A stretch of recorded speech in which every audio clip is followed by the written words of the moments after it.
¿Alguna vez han sentido ese dolor agudo, casi eléctrico que baja por la pierna? ¿Esa molestia que empeora al sentarse y que simplemente no se va? Bueno, eso es la ciática, y es de las cosas más frustrantes que hay. Pero, ¿y si les dijera que la causa, en muchísimos casos, no tiene nada que ver con la espalda? Hoy vamos a investigar el origen de ese dolor en un lugar que casi nadie se imagina.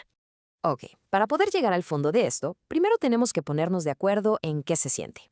Vamos a hablar de la ciática, que muy probablemente es la que todo mundo conoce. Y aquí está la pregunta del millón. Por años, la conversación sobre la ciática ha girado casi por completo alrededor de la columna vertebral. Pero ¿saben qué? Es hora de ampliar un poco la perspectiva. Seguro que estos síntomas les suenan a más de uno. Ese dolor justo en el glúteo, no poder estar sentado mucho tiempo, el hormigueo que baja por la pierna, o hasta ese dolor que te despierta en la noche, son las señales clásicas, las de manual, que nos dicen que el nervio ciático está, bastante irritado. Y claro, lo primero que se piensa, el diagnóstico más común, apunta directo a la columna, una hernia de disco que está presionando el nervio. Y sí, esto pasa en muchos casos, pero no es ni de lejos toda la historia. Aquí es donde la cosa se pone interesante y nos lleva a un lugar bastante inesperado. Ahora sí vamos a meternos a investigar dónde podría estar escondido el verdadero culpable, sobre todo en esos casos que no mejoran con los tratamientos de siempre. Y la pista, como les decía, no está en la columna, está mucho más abajo, en una zona que es sorprendentemente compleja. Se le llama síndrome del glúteo profundo. A ver, en palabras sencillas, es cuando el nervio ciático queda atrapado o presionado justo ahí, en el espacio debajo de los músculos del glúteo. Lo más importante es que su origen es no discogénico. O sea, la causa no es un disco, sino la tensión de los músculos de esa zona. Miren, esta imagen es clave para entenderlo todo.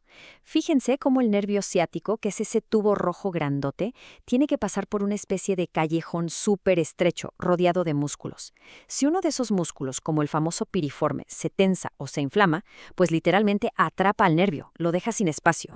Y ojo, que esto no es algo raro o exótico. Esta cita de la investigación que revisamos lo deja clarísimo. Es una condición súper común, pero que muy seguido se pasa por alto. Imaginen cuánta gente podría estar en tratamiento para la espalda cuando el problema real está en el glúteo. Pero a ver, ¿por qué un músculo se pondría a atrapar a un nervio? Para entenderlo, tenemos que revisar dos conceptos básicos sobre cómo funciona nuestro cuerpo. Aquí es donde todo va a empezar a cobrar sentido, ya verán. El primer concepto se llama neurodinamia. Pensemos que los nervios no son como cables rígidos, para nada. Son más bien como un espagueti cocido dentro de un popote. Necesitan deslizarse libremente con cada movimiento. De hecho, el nervio ciático se mueve casi 3 centímetros con solo doblar la cadera. Es un sistema increíblemente dinámico. ¿Y qué pasa cuando ese deslizamiento se bloquea? Ya sea por un músculo supertenso o por tejido de una cicatriz, el nervio ya no puede moverse. Entonces, cada vez que nos movemos, en lugar de deslizarse, se estira, se jala, y esa tensión es justo lo que provoca el dolor y el hormigueo. El segundo concepto es el control motor. Básicamente es como el cerebro le da órdenes a los músculos para que se muevan bien. Pero si pasamos horas y horas sentados o nos movemos con mala postura, esa comunicación se altera.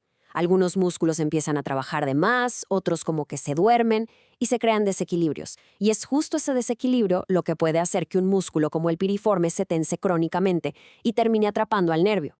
Entonces, si el problema es que el nervio está atrapado y no se puede mover, la solución es bastante lógica, ¿no? Hay que devolverle el movimiento. Se trata de recuperar esa movilidad perdida y darle al nervio su libertad. Y aquí es donde entra lo que se podría llamar fisioterapia inteligente. En lugar de hacer estiramientos súper agresivos, los ejercicios neurodinámicos buscan, con mucha suavidad, despegar el nervio de los tejidos que lo tienen prisionero. La idea es que vuelva a deslizarse como debe. Miren, este es un ejemplo clásico. Fíjense bien en la secuencia, porque aquí no se trata de forzar nada. Al coordinar el movimiento de la cabeza con el del tobillo, lo que se crea es una especie de efecto de hilo dental para el nervio ciático. Se desliza suavemente hacia adelante y hacia atrás por todo su recorrido. Así es como se va liberando poco a poco. Y esta es la regla de oro. Esta cita lo resume perfecto. La clave de estos ejercicios es que sean suaves. Si empieza a doler, significa que se está tensando el nervio en lugar de movilizarlo. Hay que trabajar con el cuerpo, no pelearse con él. Ahora, estos ejercicios son súper efectivos, pero seamos realistas. ¿Qué pasa con los casos ya crónicos, donde el nervio está de verdad atorado por tejido cicatricial muy denso? Bueno, pues para esos casos existe una solución más directa. Se trata de una cirugía mínimamente invasiva. Los cirujanos usan una camarita diminuta, un endoscopio, para entrar a ese espacio profundo del glúteo.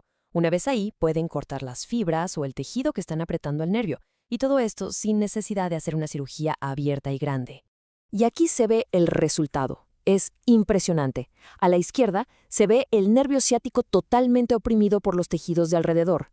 Y a la derecha, después del procedimiento, el nervio está libre, con espacio de sobra para moverse otra vez. El cambio es clarísimo. La recuperación completa después de algo así suele tomar entre 3 y 6 meses.